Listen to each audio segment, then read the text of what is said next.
Welcome to master mind of GK. एक बार फिर से आप लोग का स्वागत है मास्टर माइंड ऑफ जीके में। फ्रेंड्स, आज इस वीडियो में टोटल टॉप 50 जीके जीएस को देखेंगे जो आपका 21 मार्च का एग्जाम होने वाला है बिहार कांस्टेबल का, उसके लिए काफ़ी ज़्यादा महत्वपूर्ण है, तो पूरा प्रैक्टिस सेट जरूर देखिएगा। फ्रेंड्स, जिस तरह का प्रश्न आपको 14 मार्च को पूछा गया था उसी टाइप का प्रश्न इसमें भी शामिल किए हैं, तो आप लोग पूरा वीडियो जरूर देखिएगा। रिक्वेस्ट है कि चैनल को अभी तक सब्सक्राइब नहीं किए तो चैनल को सब्सक्राइब कर बेल आइकन को जरूर दबा दीजिएगा। 8:30 बजे शाम को मैं लाइव आता हूँ फ्रेंड्स, तो 8:30 बजे सभी लोग लाइव क्लास में जरूर जुड़िएगा। और फ्रेंड्स, आप लोग अच्छा प्रैक्टिस सेट करने के लिए मेरा वेबसाइट पर जाएँ, वहाँ पर पढ़ाई करें फ्री ऑफ कॉस्ट। वहाँ पर फ्रेंड्स कोई पैसा नहीं लगेगा। वेबसाइट का नाम आपका है जीके मास्टर माइंड, ठीक है, gkmastermind.com। तो आप जीके मास्टर माइंड गूगल में सर्च करिएगा फ्रेंड्स, मेरा वेबसाइट आ जाएगा। वहाँ पर बहुत सारा हिंदी का प्रैक्टिस सेट जीके जीएस का, तो वहाँ पर जाकर के आप लोग पढ़ाई अवश्य करें। उसका लिंक भी इस वीडियो के नीचे डिस्क्रिप्शन में दिया हुआ है फ्रेंड्स। और टेलीग्राम ग्रुप भी आप लोग ज्वाइन करके रखें फ्रेंड्स। जो भी मटेरियल आता है फ्रेंड्स तो आपको मैं उसी पे सेंड करूँगा, पीडीएफ हो गया जो भी हो उसी पे मैं सेंड करूँगा। चलिए वीडियो को शुरू करते हैं फ्रेंड्स। पुनः रिक्वेस्ट करूँगा, चैनल पर पहली बार विजिट कर रहे हैं तो चैनल को सब्सक्राइब कर बेल आइकन को दबा दें। गेस करते चलिएगा फ्रेंड्स। देखिए, पहला सवाल आप लोग के सामने है कि सर्वाधिक ऊंचाई के बादल निम्न में से कौन है। गेस करते चलिएगा, ठीक है। तो पहला नंबर सवाल का जो करेक्ट आंसर होगा ऑप्शन नंबर डी हो जाएगा, पच्छाब स्तरी। जो सर्वाधिक ऊंचाई पे बादल होते हैं उसे क्या कहा जाता है, तो पच्छाब स्तरी कहा जाता है। सवाल नंबर 1 का right answer option number D हो गया, ठीक है फ्रेंड्स। चलिए सवाल नंबर 2 देखिए। सवाल नंबर 2 आपका है, सवाल नंबर 2 क्या फ्रेंड्स कि स्थिर ताप पर गैस के निश्चित द्रव्यमान का आयतन कम करने पर दाब क्या होगा। ये बिहार पुलिस में पूछा हुआ क्वेश्चन है, ठीक है फ्रेंड्स, ध्यान से याद रखिएगा। पहले प्रीवियस ईयर में प्रश्न पूछा जा चुका है।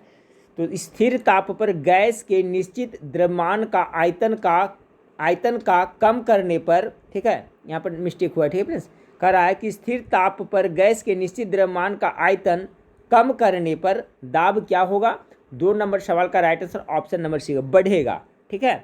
चलिए सवाल नंबर 3 को देखते हैं। सवाल नंबर 3 है आपका फ्रेंड्स कि निम्नलिखित में से किस इतिहासकार ने शाहजहां के शासनकाल को मुगल काल का स्वर्ण युग कहा है। तो कौन सा इतिहासकार ने ऐसा कहा है, शाहजहां के शासनकाल को क्या कहा है, मुगल काल का स्वर्ण युग। 3 नंबर सवाल का जो करेक्ट आंसर होगा फ्रेंड्स ऑप्शन नंबर सी हो जाएगा, कौन, एल श्रीवास्तव जी ने ऐसा कहा है, ठीक है फ्रेंड्स। तो 2 नंबर सवाल हम लोग देख लिए थे फ्रेंड्स, आपका बढ़ेगा। और 3 नंबर सवाल का राइट आंसर क्या हो गया आपका, किसने कहा था, तो एल श्रीवास्तव जी ने कहा था। चलिए सवाल नंबर 4 को देखते हैं। सवाल नंबर 4 देखिए फ्रेंड्स, एक कलर लगता नहीं हुआ है। बोडो, डोगरी, मैथिली और संथाली भाषा को वर्ष 2003 में संविधान के किस संशोधन के तहत 8वीं अनुसूची में जोड़ा गया। बहुत ही ज़्यादा इम्पॉर्टेंट सवाल है ये। देखिए, अभी जो संविधान के 8वीं अनुसूची में टोटल भाषा कितना है फ्रेंड्स, टोटल 22 है, ठीक है। तो सवाल देखिए पूछा जा सकता है, मुझे उम्मीद है फ्रेंड्स को हो सकता है पूछ दे कि जो आपका बोडो, डोंगरी, मैथिली और संथाली को 2003 में, ये भी याद रखिएगा, 2003 में जोड़ा गया 8वीं अनुसूची में, और कौन सा संविधान संशोधन के तहत। तो इसका जो राइट आंसर होगा 4 का correct answer option number C होगा, 52वें संविधान संशोधन के तहत आपका बोडो, डोगरी, मैथिली और संथाली को 8वीं अनुसूची में 2003 में जोड़ा गया। तो ये याद रखें, हो सकता है पूछा जाए। चलिए सवाल नंबर 5 को देखते हैं फ्रेंड्स। सवाल नंबर 5 है, आर्थिक नियोजन विषय है जो किस सूची का विषय है।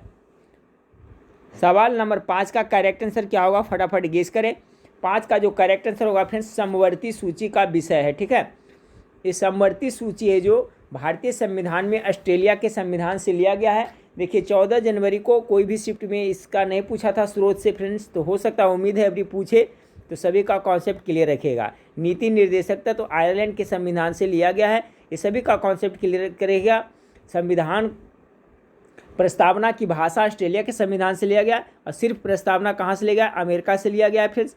आपका संविधान संशोधन की प्रक्रिया साउथ अफ्रीका से लिया गया है, याद रखिएगा, बहुत सारा है फ्रेंड्स, सभी का कॉन्सेप्ट क्लियर रखिएगा। तो आर्थिक नियोजन विषय किसका, समवर्ती सूची का है। समवर्ती सूची आपको कहाँ से लिया गया, ऑस्ट्रेलिया के संविधान से लिया गया, याद रखिएगा। सवाल नंबर 6 को देखिए, बहुत ही ज़्यादा इंपॉर्टेंट सवाल आपका है। सवाल नंबर 6 कि 1927 की बटलर कमेटी का उद्देश्य क्या था। 2 सवाल है, बटलर कमेटी का गठन कब हुआ था, 1927 ईस्वी में, और इसका उद्देश्य क्या था। 6 नंबर सवाल का correct answer option number D होगा। भारत सरकार तथा देशी राज्यों के मध्य संबंधों को सुधारने के लिए 1927 ईस्वी में बटलर कमेटी गठित की गई थी। 6 का correct answer option number D होगा। सवाल नंबर 7 को देखें फ्रेंड्स। सवाल नंबर 7 आपका है 1936 में लखनऊ में अखिल भारतीय किसान सभा का प्रथम अध्यक्ष किसे चुना गया था। ठीक है, तो 1936 में लखनऊ में अखिल भारतीय किसान सभा का जो गठन किया गया था उसका प्रथम अध्यक्ष किसे चुना गया था। 7 नंबर सवाल का right answer option number A होगा, स्वामी सहजानंद सरस्वती को। ठीक है, चलिए सवाल नंबर 8 को देखते हैं। बहुत इंपॉर्टेंट सवाल है कि एकीकृत ग्रामीण विकास कार्यक्रम किस पंचवर्षीय योजना के दौरान शुरू किया गया था। कौन सा कार्यक्रम, तो एकीकृत ग्रामीण विकास कार्यक्रम। 8 नंबर सवाल का करेक्ट आंसर होगा ऑप्शन नंबर सी, छठी पंचवर्षीय योजना में आपका एकीकृत ग्रामीण विकास कार्यक्रम शुरू की गई थी। 8 का correct answer option number C हो जाएगा। चलिए सवाल नंबर 9 को देखते हैं। सवाल नंबर 9 है फ्रेंड्स, 12वीं पंचवर्षीय योजना के दौरान कृषि एवं सहायक क्षेत्र के लिए निम्न में से किस एक औसत वार्षिक विकास दर का लक्ष्य रखा गया था। इस टाइप का सवाल आपको पूछा जा रहा है, 12वीं पंचवर्षीय योजना में पूछा जा रहा है। इसका राइट आंसर होगा फ्रेंड्स 9 नंबर का ऑप्शन नंबर बी, 4%। सवाल एक बार फिर से सुने, इंपॉर्टेंट है कि 12वीं पंचवर्षीय योजना के दौरान कृषि एवं सहायता क्षेत्र के लिए निम्न में से किस एक औसत वार्षिक विकास दर का लक्ष्य रखा गया है, तो 4% का लक्ष्य रखा गया है। सवाल नंबर 10 को देखिए फ्रेंड्स। सवाल नंबर 10 आपका है, विदेशी मुद्रा जिससे में त्वरित प्रवास की प्रवृत्ति होती है क्या कहलाती है। कौन सा मुद्रा कहलाती है। 10 नंबर सवाल का करेक्ट आंसर होगा ऑप्शन नंबर ए, गर्म मुद्रा कहलाती है। ठीक है, चलिए सवाल नंबर 11 को देखें। ये बहुत ही ज़्यादा इंपॉर्टेंट है फ्रेंड्स। ठीक है, यूनिसेफ की स्थापना कब हुई थी, हो सकता है ये पक्का पूछ दिया जाए। यूनिसेफ और यूनेस्को दोनों का कॉन्सेप्ट क्लियर रखें। तो चलिए पहले 11 नंबर सवाल को देखते हैं। यूनिसेफ की स्थापना कब हुई थी फ्रेंड्स, तो यूनिसेफ की स्थापना आपका 11 दिसंबर 1946 ईस्वी में हुई थी। ठीक है, और यूनिसेफ का मुख्यालय कहाँ पड़ता है, तो न्यूयॉर्क पड़ता है फ्रेंड्स, याद रखिएगा। ठीक है, कहाँ पड़ता है, तो आपका न्यूयॉर्क पड़ता है। तो यूनिसेफ की स्थापना कब हुई थी, तो 11 दिसंबर 1946 में। इसका मुख्यालय कहाँ है, न्यूयॉर्क में है। जबकि यूनेस्को की स्थापना कब हुई थी, 16 नवंबर 1945। दोनों को याद रखिएगा, हो सकता है हमको डेफिनेटली पूछा जाएगा ये। तो यूनेस्को की स्थापना 16 नवंबर 1945 को हुआ था। कब, 16 नवंबर 1945 को याद रखिएगा यूनेस्को की स्थापना हुई थी। और यूनेस्को का मुख्यालय कहाँ है, फ्रांस पेरिस में है। दोनों का कॉन्सेप्ट आप लोग जरूर क्लियर याद रखिएगा, मुख्यालय और स्थापना। ठीक है, यूनिसेफ और यूनेस्को दोनों का। तो दोनों का हो गया फ्रेंड्स, दोनों का आंसर इसी में है। एक का तो जो क्वेश्चन है इसका आंसर आपका हो गया ऑप्शन नंबर सी, या यूनिसेफ का और यूनेस्को का स्थापना कब, 16 नवंबर 1945। ठीक है फ्रेंड्स, चलिए सवाल नंबर 12 को देखिए। रुपये का अंतिम बार अवमूल्यन कब किया गया था। 12 नंबर सवाल का करेक्ट आंसर हो जाएगा फ्रेंड्स आपका ऑप्शन नंबर ए हो जाएगा। जुलाई 1991 में अंतिम बार रुपयों का अवमूल्यन किया गया था। कब, जुलाई 1991 ईस्वी में किया गया था। अगला सवाल 13 नंबर सवाल को देखिए फ्रेंड्स कि अर्थशास्त्र में अमर्त्य सेन को नोबेल पुरस्कार किस वर्ष दिया गया था। इसी तरह से घुमा घुमा करके क्वेश्चन पूछा जा रहा है फ्रेंड्स। 13 नंबर सवाल का राइट आंसर हो जाएगा ऑप्शन नंबर बी, 1998 ईस्वी में अर्थशास्त्र के क्षेत्र में अमर्त्य सेन को नोबेल पुरस्कार मिला था। अब नोबेल पुरस्कार का शुरुआत कब हुआ था फिर पूरा हिस्ट्री इसका याद रखें। फिर 1901 ईस्वी में स्वीडन से दिया जाता है। अल्फ्रेड नोबेल के जिन्होंने उन्हीं के स्मृति में दिया जाता है फिर जिन्होंने डायनामाइट का आविष्कार किया था। ठीक है, देखिए फ्रेंड्स बहुत सारे स्टूडेंट बोलते हैं कि जो बता रहे हैं सर तो कहाँ से बताएं, आप ही लोग बताएं। करीब करीब हर एक सेट को मैं टच कर रहा हूँ, हर एक टॉपिक को टच कर रहा हूँ। इसके बावजूद जब जो एग्ज़ाम जो क्वेश्चन सेट करता है फ्रेंड्स वो सिलेबस से बाहर करेगा तो कहाँ किसी के लड़ेगा। ठीक है, फिर भी फ्रेंड्स आपको 30% तो लड़ ही रहा है, पक्का 30% मैं प्रूफ के साथ बता सकता हूँ। लेकिन क्वेश्चन ही अल्टर पूछा जा रहा है फ्रेंड्स, तो इसमें मेरा दोष भी नहीं है, आपका दोष भी नहीं। लेकिन एक बात, मेरी बात पे अमल आप लोग जरूर करिएगा फ्रेंड्स, ये सब पढ़ाई कभी बेकार नहीं जाएगी। बहुत सारे क्षेत्र से वैकेंसी आएंगी, आपका मेरिट बना रहेगा तो काम देगा। आदमी पढ़ता है किसके लिए फ्रेंड्स, मेरिट के लिए पढ़ता है। अब पढ़िएगा, आपका मेरिट अच्छा होगा, आपको नॉलेज बढ़ेगा। ठीक है, तो इसके लिए ऐसा नहीं कि बिहार पुलिस में क्वेश्चन का लेवल अच्छा नहीं है, या तो फिर क्वेश्चन थोड़ा बहुत जो आउट हो जा रहा है उसकी वजह से आप पढ़ाई करना छोड़ देंगे। नहीं, नॉलेज ले फ्रेंड्स, पढ़ाई करें, मेरिट बन जाएगा, कहीं ना कहीं जॉब जरूर होगा। तो इस बात पे आप लोग अमल जरूर करिएगा फ्रेंड्स। सवाल नंबर 13 का क्या है, अर्थशास्त्र में अमर्त्य सेन को नोबेल पुरस्कार किस वर्ष दिया गया था? 1998। इसमें करेक्ट आंसर होगा 13 का बी हो जाएगा। सवाल नंबर 14 को देखिए, करीब करीब हर एक टॉपिक को मैं टच कर रहा हूँ फ्रेंड्स, ठीक है। 14 नंबर सवाल है, कावेरी जल विवाद किन दो राज्यों के बीच में है? तो ये आपका कर्नाटका और कहाँ है? तमिलनाडु के बीच में है ना। ऑप्शन नंबर सी इसका करेक्ट आंसर हो जाएगा। सवाल नंबर 15 को देखें। 15 नंबर सवाल आप लोग के सामने है फ्रेंड्स, गेस करते चलिएगा कि बिहार का सर्वाधिक जूट उत्पादक जिला कौन है? बिहार में कौन सा जिला में सबसे ज़्यादा जूट का उत्पादन होता है? तो 15 नंबर सवाल का जो करेक्ट आंसर होगा friends, option number C Purnia में होता है, ठीक है। पूर्णिया में सबसे ज़्यादा जूट का उत्पादन होता है। सवाल नंबर 16 को देखें। 16 नंबर सवाल है, इनमें से कौन सा शहर बिहार के सबसे पूर्वी भाग में स्थित है? ये भी सवाल बहुत बार रिपीट हुआ है एग्जाम में। तो देखिए, पूर्वी भाग में सबसे देखा जाए तो आपका कटिहार पड़ता है। ऑप्शन नंबर सी इसका करेक्ट आंसर हो जाएगा, ठीक है। इनमें से कौन सा शहर बिहार के सबसे पूर्वी भाग में स्थित है? तो Katihar is correct answer, option number C. चलिए सवाल नंबर 17 को देखते हैं। फिर 17 नंबर सवाल है, यहाँ पर निम्न होगा, निम्नलिखित में से कौन सा वन्य जीव अभयारण्य बिहार के मुंगेर जिले में स्थित है? तो देखिए, बिहार के मुंगेर जिले में जो आपका वन्य जीव अभयारण्य है उसका नाम क्या है? भीम बांध है, ठीक है। ऑप्शन नंबर सी 17 का करेक्ट आंसर हो जाएगा। सवाल नंबर 18 को देखिए। 18 नंबर सवाल है, बिहार राज्य पर्यटन विकास निगम की टैगलाइन क्या है? टॉप मोस्ट वीवीआई सवाल है फ्रेंड्स, देखिए ये सब एग्जाम में पूछने लायक है। अगर ये सब भी नहीं पूछता है फ्रेंड्स तो क्या पूछेगा? 18 नंबर सवाल का राइट आंसर क्या होगा? बिहार राज्य पर्यटन विकास निगम की टैगलाइन क्या है? 18 का करेक्ट आंसर होगा फ्रेंड्स, ऑप्शन नंबर डी, ठीक है। ऑप्शन नंबर डी इसका राइट आंसर होगा फ्रेंड्स, विलिसफुल बिहार, ठीक है फ्रेंड्स। क्या है? विलिसफुल बिहार है जो इसका टैगलाइन है, याद रखिएगा। तो आपका 18 नंबर सवाल का जो राइट आंसर हो जाएगा ऑप्शन नंबर डी हो जाएगा। विलिसफुल बिहार है जो बिहार राज्य पर्यटन विकास निगम का टैगलाइन है। क्या है? तो विलिसफुल बिहार। अगला सवाल को देखते हैं फ्रेंड्स। सवाल नंबर 18 का right answer option number D हो गया। सवाल नंबर आप 19 को देखें। 19 नंबर सवाल आपका है कि बिहार में पहली चीनी मिल कहाँ स्थापित हुई थी? तो बिहार में सर्वप्रथम चीनी मिल आपका मरहौरा में स्थापित हुआ था। 19 का correct answer option number D हो जाएगा, ठीक है। चलिए सवाल नंबर 20 को देखते हैं। 20 नंबर सवाल आपका है, बिहार में लोकसभा की सीटें झारखंड के अलग होने से पहले कितनी थी? ये सवाल पक्का पूछने वाला है फ्रेंड्स, क्योंकि आपका विधानसभा के बारे में आपका पूछ चुका है। 14 मार्च का जो प्रथम शिफ्ट का एग्जाम हुआ था उसमें फ्रेंड्स, तो हो सकता है आपको उसमें दोनों तरह से पूछा था फ्रेंड्स। बिहार विधानसभा में सीटों की संख्या, बिहार विधानसभा में सीटों की संख्या पूछा था, विभाजन के पहले भी और विभाजन के बाद भी। तो उसी तरह से लोकसभा का भी कॉन्सेप्ट आप लोग क्लियर रखें। तो बिहार में लोकसभा की सीटें झारखंड के अलग होने से पहले कितना था? तो 54 था, ठीक है फ्रेंड्स। कितना था? 54 था। लेकिन जब 15 नवंबर कब अलग हुआ था? तो 15 नवंबर, ये भी याद रखिए, 15 नवंबर 2000 ईस्वी में जब बिहार से अलग राज्य झारखंड बन गया फ्रेंड्स, तो बिहार में लोकसभा की सीटों की संख्या अब कितना है वर्तमान में? तो 40 हो गया है, ठीक है। तो आप ये जरूर याद रखिएगा। नोट्स में लिखा हुआ ये भी बहुत इंपॉर्टेंट है। ये तो अभी मैंने बताया कि झारखंड राज्य अलग जब नहीं हुआ था तो कितना सीट था फ्रेंड्स? आपका 54 था, ठीक है। अब वर्तमान में लोकसभा के सीट की संख्या कितना है फ्रेंड्स? 40 है। और आपका 16 सीटें जो राज्यसभा में है बिहार में वर्तमान में, ये भी आप लोग जरूर याद रखिएगा। चलिए अगला सवाल को देखते हैं फ्रेंड्स। या तो ये भी पूछा जा सकता है फ्रेंड्स कि वर्तमान में जब राज्यसभा की सीटें 16 है, लेकिन जब आपका झारखंड था फ्रेंड्स उस समय कितना था? तो उस समय टोटल 22 सीट था, ठीक है। लेकिन जब झारखंड अलग हो गया तो आपका बिहार में 16 सीट बच गया राज्यसभा का और 40 सीट किसका बच गया? लोकसभा का। तो इससे तो का कॉन्सेप्ट क्लियर रखें, कहाँ से पूछेगा क्या पता फ्रेंड्स।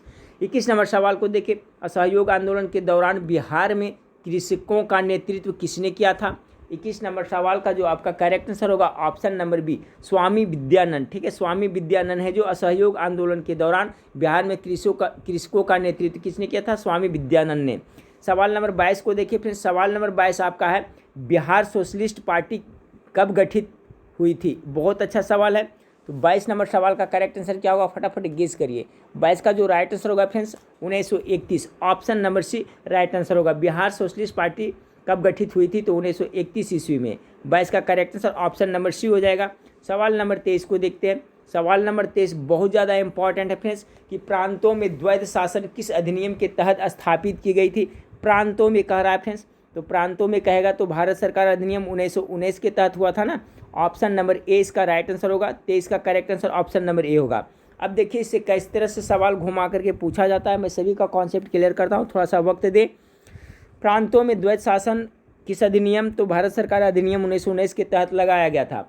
सवाल पूछा जाता है फ्रेंड्स कि जो प्रांत में द्वैध शासन था उसको समाप्त कौन सा अधिनियम के तहत किया गया, तो आपका भारत सरकार अधिनियम 1935 के तहत उसे समाप्त कर दिया। और फिर इसी से क्वेश्चन पूछा जाता है कि केंद्र में द्वैध शासन किस अधिनियम के तहत स्थापित की गई, तो यही आपका 1935 के अधिनियम के तहत केंद्र में स्थापित की गई। क्योंकि फ्रेंड्स जो प्रांत में था उसको समाप्त कर दिया गया आपका भारत सरकार अधिनियम 1935 के तहत, और कहाँ स्थापित किया, केंद्र में। तो सभी का कॉन्सेप्ट क्लियर रखें। 23 का करेक्ट आंसर क्या होगा फ्रेंड्स, प्रांत में कर रहा था ना, तो ऑप्शन नंबर ए हो जाएगा। चलिए सवाल नंबर 24 को देखते हैं कि भागलपुर में नमक सत्याग्रह का नेतृत्व किसने किया था। बिहार से अच्छा सवाल है। 24 नंबर सवाल का राइट आंसर होगा फ्रेंड्स महादेवलाल सराफ ने किया था। भागलपुर में नमक सत्याग्रह का नेतृत्व किसने किया था, तो महादेवलाल सराफ ने किया था। 24 का correct answer option number D हो जाएगा। सवाल नंबर 25 को देखिए फ्रेंड्स। सवाल नंबर 25 आप लोग के सामने है, निम्नलिखित में से एक भूमि रिकॉर्ड अधिकारी कौन है। बहुत अच्छा सवाल। भूमि रिकॉर्ड अधिकारी इनमें से कौन है। ऑप्शन ए में पटवारी है, बी में लंबरदार है, सी में जैलदार है, और डी में क्या है, जमींदार है। 25 नंबर सवाल का करेक्ट आंसर हो जाएगा आपका पटवारी। नाम सुने होंगे, पटवारी है जो क्या है, एक भूमि रिकॉर्ड अधिकारी है। 25 का correct answer option number A होगा। सवाल नंबर 26 को देखिए फ्रेंड्स कि भारतीय जनगणना 2011 के अनुसार बिहार राज्य में लिंगानुपात क्या है। ठीक है, तो भारतीय जनगणना 2011 के अनुसार बिहार राज्य में लिंगानुपात टॉप मोस्ट VVI सवाल है फ्रेंड्स। इसका राइट आंसर क्या होगा, 26 का जो करेक्ट आंसर हो जाएगा ऑप्शन नंबर डी हो जाएगा। कितना, 1918 है। ध्यान से याद रखिएगा, भारतीय जनगणना 2011 के अनुसार बिहार राज्य में लिंगानुपात कितना था, तो आपका 918। ये बहुत इंपॉर्टेंट याद रखिएगा। चलिए सवाल नंबर 27 को देखते हैं। सवाल नंबर 27 आपका है फ्रेंड्स कि विश्व व्यापार संगठन के प्रथम अध्यक्ष कौन थे। ठीक है, यहाँ प्रथम होगा, लिखने में टाइपिंग मिस्टेक हुआ। देखिए विश्व व्यापार संगठन के प्रथम अध्यक्ष कौन थे, इसका जो राइट आंसर होगा फ्रेंड्स, देखिए इसमें कंफ्यूज नहीं होइएगा आप लोग, मैं डिटेल से बताता हूँ। 27 का राइट आंसर होगा friends option number B, Peter Sutherland. विश्व व्यापार संगठन के जो प्रथम अध्यक्ष बने थे, जो कौन बने थे, तो आपका पीटर सदरलैंड बने थे। अब देखिए इसके बारे में डिटेल देख लिया, आपका सारा कॉन्सेप्ट क्लियर हो जाएगा, कन्फ्यूजन भी दूर होगा। WTO की स्थापना देखिए पूछा जाता है, तो पहले जो WTO की स्थापना हुआ वो गैट के स्थान पर हुआ था। ये सवाल पूछा जाता है फ्रेंड्स, तो ये पहले याद रखें। WTO की स्थापना कब हुआ था, तो गैट के जगह पर 1 जनवरी 1995 ईस्वी को। ठीक है, 1 जनवरी 1995 ईस्वी को आपका गैट के जगह पर WTO की स्थापना हुई थी। ठीक है, अब देखिए उस समय गैट के तत्कालीन महानिदेशक यानी अध्यक्ष कौन थे, तो पीटर सदरलैंड थे। तो पीटर सदरलैंड को ही अध्यक्ष नियुक्त किया गया था। ठीक है, कब, 1995 के प्रथम अध्यक्ष हो गए। लेकिन अगर जो पूछा जाए विधिवत, ठीक है फ्रेंड्स, परंतु WTO को, ठीक है, विश्व व्यापार संगठन के विधिवत निर्वाचित हुए थे प्रथम अध्यक्ष या महानिदेशक, उनका नाम क्या था, तो रूनेटो रुगेरियो है। ठीक है, तो आपका कॉन्सेप्ट क्लियर हो गया। तो इस टाइप से सवाल पूछे अगर जो कि WTO के प्रथम विधिवत निर्वाचित प्रथम अध्यक्ष या महानिदेशक कौन थे, तो आप मारिएगा रूनेटो रुगेरियो मारिएगा। लेकिन डायरेक्ट इस तरह से पूछा जाए आपका फ्रेंड्स कि विश्व व्यापार संगठन का प्रथम अध्यक्ष कौन हुए थे, तो जो गैट के महानिदेशक थे वही हुए थे, यानी कि option number B, Peter Sutherland इसका करेक्ट आंसर होगा। समझ गए होंगे। तो सवाल नंबर 28 को देखते हैं। 28 नंबर सवाल बहुत ज़्यादा इंपॉर्टेंट है। स्वर्णिम त्रिकोण का क्या तात्पर्य है। स्वर्णिम त्रिकोण 28 नंबर सवाल का जो करेक्ट आंसर होगा ऑप्शन नंबर डी, ये थाईलैंड, म्यांमार आदि के नशीले पदार्थों के उत्पादन करने वाले क्षेत्र है। इसका क्या कहा जाता है, स्वर्णिम त्रिकोण कहा जाता है। 28 का right answer option number D होगा। और फ्रेंड्स इसका कल मैं अपना वेबसाइट पे डाल दूंगा इस सारा प्रश्न को, तो वहाँ पर जाकर के आप लोग रिवीजन कर लीजिएगा। ठीक है, और उसका नोटिफिकेशन भी आप लोग को चला जाएगा। देखिए वेबसाइट को भी आप लोग सब्सक्राइब करके रखिएगा फ्रेंड्स, क्योंकि जब भी कोई मैं इंपॉर्टेंट पोस्ट लिखूंगा तो उसका नोटिफिकेशन आपको जाएगा। तो कल वेबसाइट पर मैं डाल दूंगा सारा प्रश्न को फ्रेंड्स, वहाँ पर आप 1-2 बार रिविजन कर लीजिएगा। सवाल नंबर 29 को देखिए, यूनेस्को की कार्य भाषाएँ क्या है। ठीक है, अभी हम लोग ने देखा था यूनेस्को और यूनिसेफ की स्थापना के बारे में और मुख्यालय के बारे में फ्रेंड्स, ठीक है।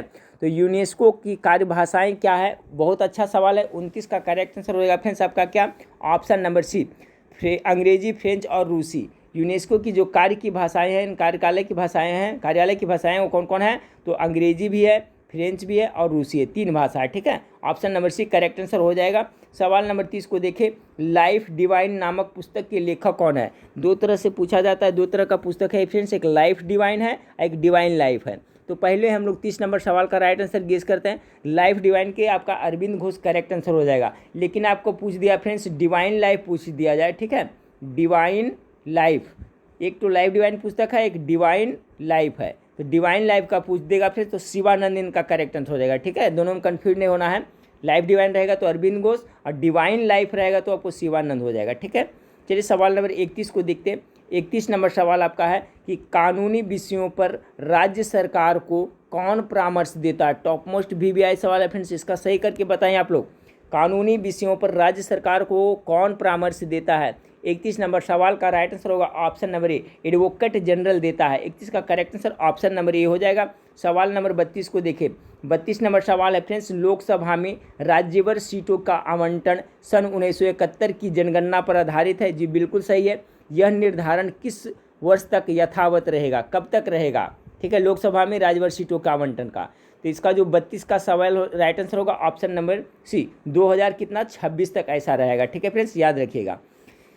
चलिए सवाल नंबर 33 को देखिए फ्रेंड्स कि संविधान में मंत्रिमंडल शब्द का एक ही बार प्रयोग हुआ है, किस अनुच्छेद में। ध्यान से याद रखिएगा, बहुत ही इंपॉर्टेंट है। देखिए फ्रेंड्स, क्वेश्चन टाइप करने में, सेट करने में बहुत ज़्यादा वक्त लगता है, मेहनत लगती है फ्रेंड्स, तो कम से कम आप लोग वीडियो को लाइक करता चले, दोस्तों में शेयर जरूर करें, ठीक है।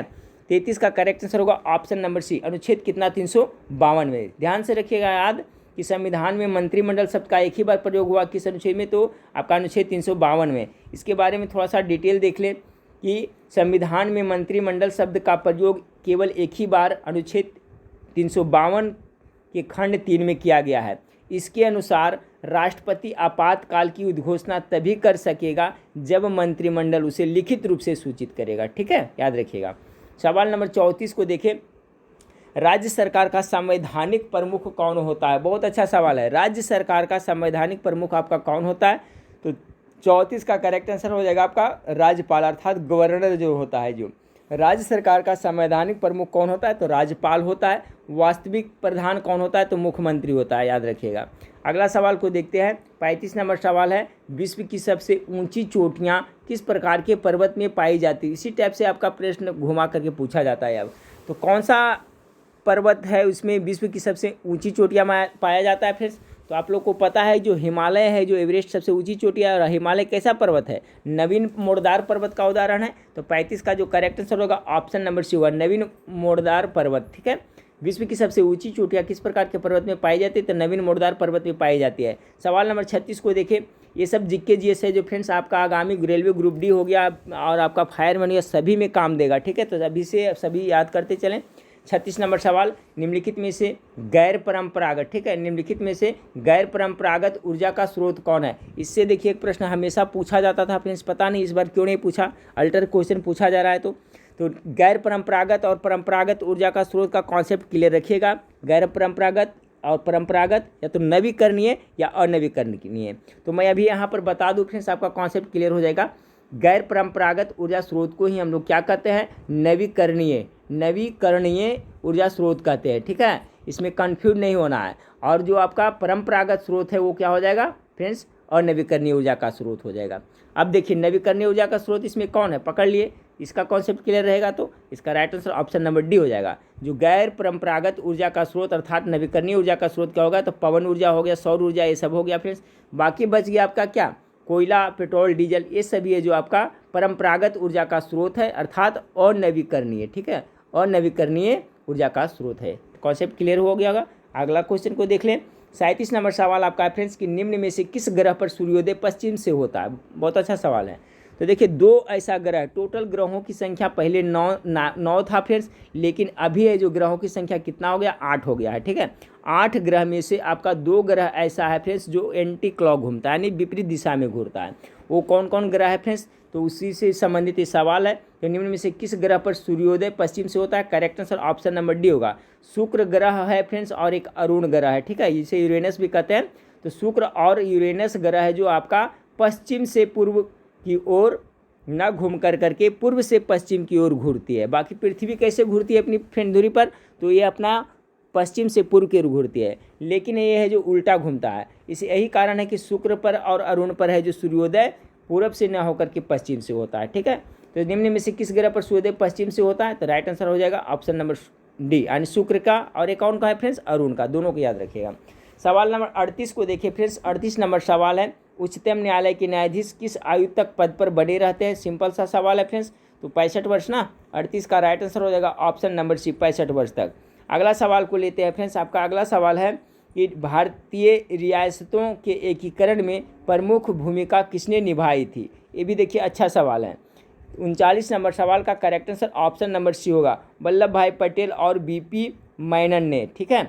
भारतीय रियासतों के एकीकरण में प्रमुख भूमिका किसने निभाई थी? तो 39 का correct answer option number C होगा, सरदार वल्लभ भाई पटेल और बीपी मेनन ने निभाई थी। सवाल नंबर 40 को देखिए फ्रेंड्स। 40 है कि निम्नलिखित में से कौन सा वायसराय अपनी अंडमान यात्रा के दौरान एक दोषी का शिकार बन गया था? 40 नंबर सवाल का राइट आंसर ऑप्शन नंबर आपका बी हो जाएगा, लॉर्ड मेयो, ठीक है, लॉर्ड मेयो। लॉर्ड मेयो के शासनकाल में ही 1872 ईस्वी में प्रथम बार जनगणना हुआ था, ठीक है फ्रेंड्स। 1872 में प्रथम बार बोलेगा तो, ठीक है, प्रथम बार है जो लॉर्ड मेयो के शासनकाल में 1872 में हुआ था फ्रेंड्स। और उसके बाद में आपका नियमित जनगणना कब से हो रहा है? तो 1881 ईस्वी से हो रहा है। तो ये भी कॉन्सेप्ट दोनों का क्लियर रखिए। अगर प्रथम बार जनगणना कब होता है तो लॉर्ड मेयो के शासनकाल में 1872 में हुआ था। लेकिन फ्रेंड्स अगर पूछा जाए कि नियमित जनगणना कब से हो रहा है तो 1881 ईस्वी से हो रहा है, ठीक है। और 1881 में कौन था वायसराय, इसका जवाब मैं अभी नहीं बताऊंगा फ्रेंड्स, क्योंकि बहुत बार बताया हूँ। इसका जवाब आप हमें कमेंट करके बताइएगा कि किसके शासनकाल से नियमित जनगणना हो रहा है। स्टार्ट हुआ था लॉर्ड मेयो में 1872 में, मैंने बता दिया, ठीक है। अब मेन पॉइंट यहाँ क्वेश्चन क्या था, निम्नलिखित में से कौन सा वायसराय अपनी अंडमान यात्रा के दौरान एक दोषी का शिकार बना था? तो लॉर्ड मेयो। अगला सवाल आपका है फ्रेंड्स। अगला सवाल आपका, ज्वालामुखी गतिविधियों से किस प्रकार की झील बनती है? 41 नंबर सवाल का राइट आंसर क्या होगा फ्रेंड्स? तो 41 नंबर सवाल का है जो कालेड्रा झील का निर्माण होता है, ठीक है।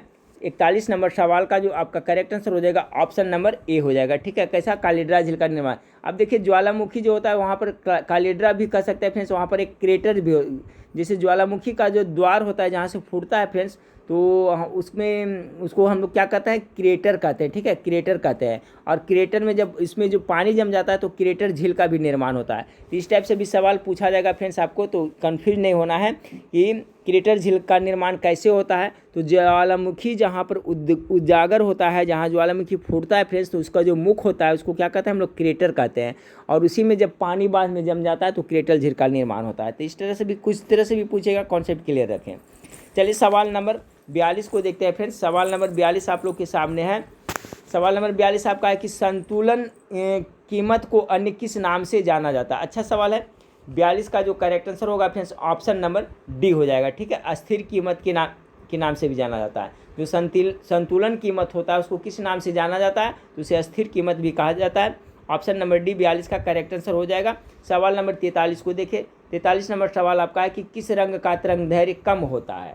43 का तो तरंग दैर्घ्य सबसे कम किसका होता है? बैगनी का ना। ऑप्शन नंबर ए इसका करेक्ट आंसर होगा, बैगनी का तरंग दैर्घ्य सबसे कम होता है। सवाल नंबर 44 को देखिए फ्रेंड्स। वह कौन प्रथम भारतीय हैं जिसने पृथ्वी को अपनी धुरी पर घूमना बताया था? कौन सा भारतीय थे? आर्यभट्ट साहब बताए थे। ऑप्शन नंबर ए इसका राइट आंसर होगा 44 का। 45 नंबर सवाल को देखिए फ्रेंड्स कि बिना प्रतिनिधित्व के कराधान नहीं एक बहुचर्चित नारा संबंधित है, किससे है फ्रेंड्स? किस क्रांति से संबंधित, किससे संबंधित है? 45 का जो अमेरिकी स्वतंत्रता युद्ध से संबंधित है कि बिना प्रतिनिधि के कराधान नहीं। 45 का right answer option number D हो जाएगा। सवाल नंबर 46 को देखें। लाहौर किस नदी के तट पर बसा हुआ है?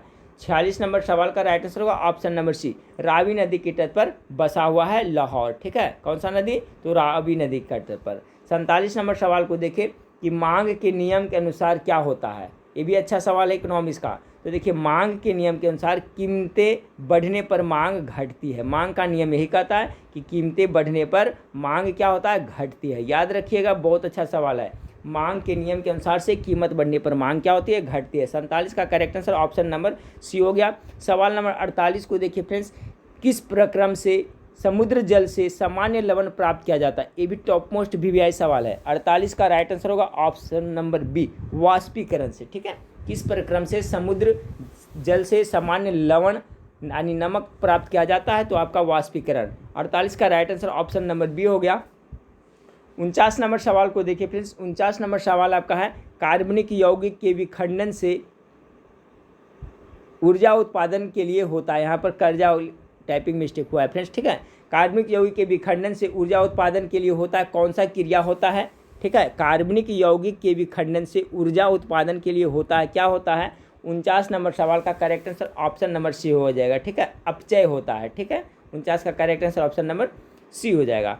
चलिए फ्रेंड्स, इस वीडियो का लास्ट सवाल को देखते हैं। वायरस होते हैं, ठीक है, वायरस यानी विषाणु होते हैं, क्या होता है। ऑप्शन ए में एक कोशिकीय होते हैं, बी में अकोशिकीय होते हैं, सी में बहुकोशिकीय होता है, डी में स्वतंत्र जीन होते हैं। तो गेस करें वायरस जो होता है जो क्या होता है। तो देखिए सवाल नंबर 50 का right answer option number B होगा। जो वायरस होता है वो क्या होता है, अकोशिकीय होता है, यानी 50 का correct answer option number B होगा। तो ये 50 प्रश्न था फ्रेंड्स। ठीक है, तो मैं छाट करके आप लोग को क्वेश्चन टाइप करके प्रोवाइड कराया हूँ फ्रेंड्स। ठीक है, इसी तरह से भी मैं आपको एग्जाम तक प्रोवाइड कराता रहूँगा। और 8:30 बजे लाइव क्लास में आप लोग जरूर शामिल होइएगा और वेबसाइट पर जाकर के जरूर पढ़ें। ठीक है फ्रेंड्स, वहाँ पर बहुत सारा है। खाली समय जब भी मिले फ्रेंड्स, 10 मिनट घूमते फिरते कहीं पे भी एक्स्ट्रा समय मिले, कहीं पे मोबाइल में आप पढ़ सकते हैं। तो वहाँ पर प्रैक्टिस सेट है, तो सभी को जरूर देखिएगा फ्रेंड्स। तो नेक्स्ट वीडियो में फिर मिलते हैं। देखने के लिए थैंक यू, धन्यवाद।